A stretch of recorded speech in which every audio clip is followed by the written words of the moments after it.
Natasha. I'm going to talk about a few tools using astrology on how to help become more aware of yourself and the people around you.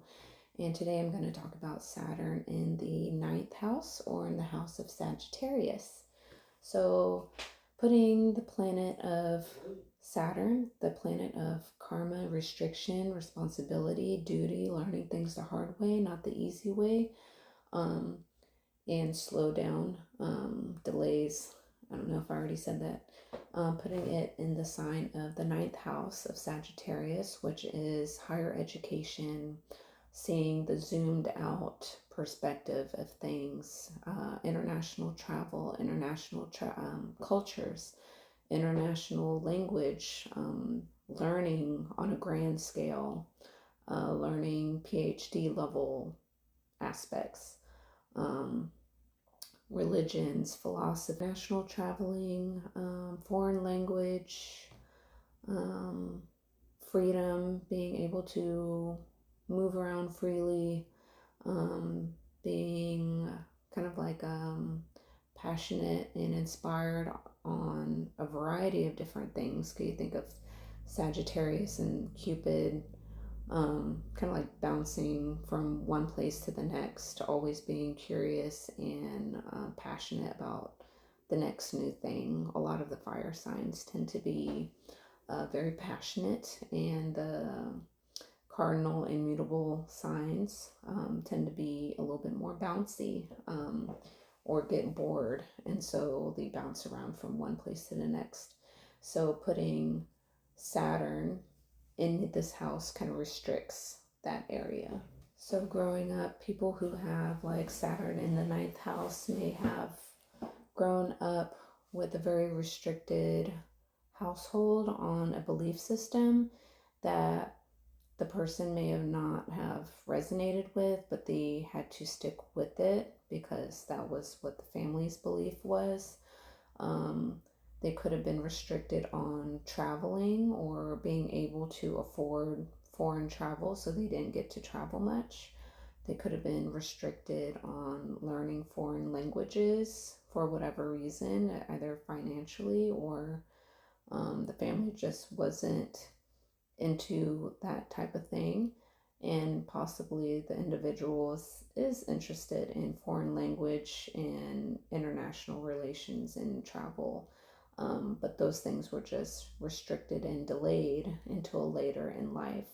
Individual may have a lot of setbacks and delays in learning a variety of other people's kind of point of view, or their way of seeing things, their cultural backgrounds, their religious backgrounds, and they have been just restricted in this area and kind of had to learn a lot of lessons that other people's viewpoints are valid and other people's belief systems are theirs, and they're allowed to believe in it if that is the right thing for them, and possibly learn how to become free or break free from whatever religious upbringing they may or may not believe or resonate with, and they have to make a choice of choosing to stick with it or break free from it. People might even create their own belief systems on what they've experienced and what they've come to believe is right or wrong for themselves, instead of what they were taught and what they grew up with. Just throwing out different scenarios. There's like a teacher learner aspect to this, so there's a lot of restrictions and trying to comprehend things like the slow, hard way about other people's kind of upbringing, other people's cultural backgrounds, actual travel. Maybe the person wasn't able to travel themselves, or didn't grow up with travel, so they have a harder time truly comprehending how other people live.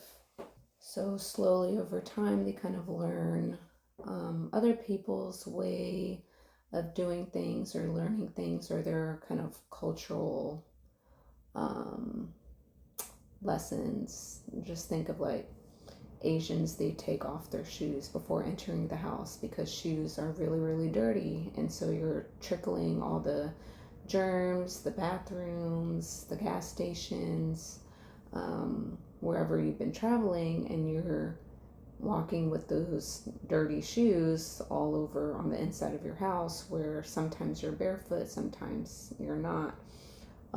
It's just like learning different aspects of like, oh, why do some cultures do weird stuff like that? Because what's weird to one person is not weird to another group of people.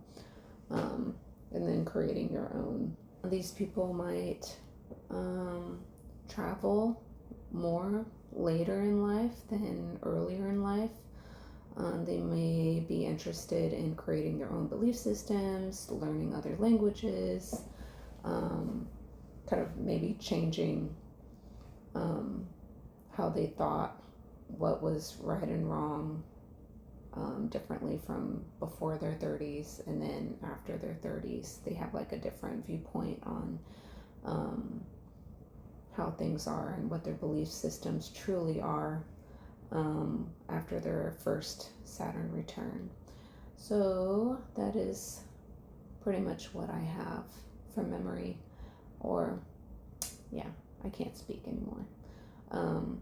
That is my short analysis on Saturn in the ninth house.